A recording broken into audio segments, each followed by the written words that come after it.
Welcome to Kovilpatti city cricket association. இன்னைக்கு நம்ம கூட மிஸ்டர் அர்ஜுன் சார் இருக்காரு. Welcome sir. ஹலோடா. சார், நீங்க சின்ன வயசுல எப்படி கிரிக்கெட் ஆரம்பிச்சீங்க? எப்போ இருந்து ஆரம்பிச்சீங்க?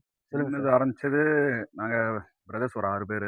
ஒரு பசங்களாக இருந்தனால ஏர்லி ஏஜ்லேயே ஒரு ஃபஸ்ட் ஸ்டாண்டர்ட் செகண்ட் ஸ்டாண்டர்ட் அந்த இதுலேயே bad தூக்கியாச்சு.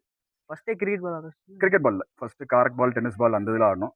Okay sir. Cricket ball ஒரு 6th 7th 8th மேலே ஸ்டார்ட் பண்ணோம். கிரிக்கெட் பால் ஆரம்பிச்சிச்சு. Okay sir. அதுக்கப்புறம் ஒரு லாங் பிரேக்கு.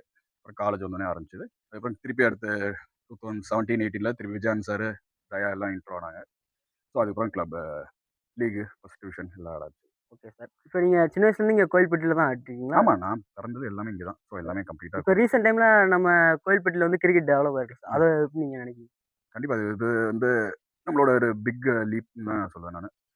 ஃபுல்லாக நம்ம தூத்துக்குடிக்கு ஈக்குவலாக இப்போ வந்து நம்மளோட அசோசியேஷன் நம்ம தனியாக இல்லைனாலும் பட்டு விஜயானந்த் சார் அவங்களோட இதில் வந்து சூப்பராக டெவலப்மெண்ட் வந்து பயங்கர ஒரு ஏன்னா நிறைய சின்ன சின்ன பிளேயர்ஸ் கிராஸ் ரூட் லெவலில் எல்லாருக்குமே சான்ஸ் கொடுக்குறது, நிறைய டோர்னமெண்ட்ஸ் நடத்துறது, எல்லாமே மணி மைண்டடாக இல்லாமல் ஸோ எல்லாரும் வளரணுங்கிறக்காக இந்த இன்னன் அரௌண்ட் ஆஃப் கோவில்பட்டி பண்ணுறது வந்து. Okay sir. இப்போ நம்ம ஊர்ல இப்போ கிரிக்கெட் ஆட இப்போ ஆரம்பிச்சிருக்காங்கல்ல, அவங்ககிட்ட நீங்க ஏதாவது சொல்லணும்னு என்ன நினைக்கிறீங்க? புதுசாக நிறைய அந்த கிரிக்கெட் வந்து நம்ம ரெகுலராக டச்சில் இருக்க தான் அது வந்துகிட்டே இருக்கும்.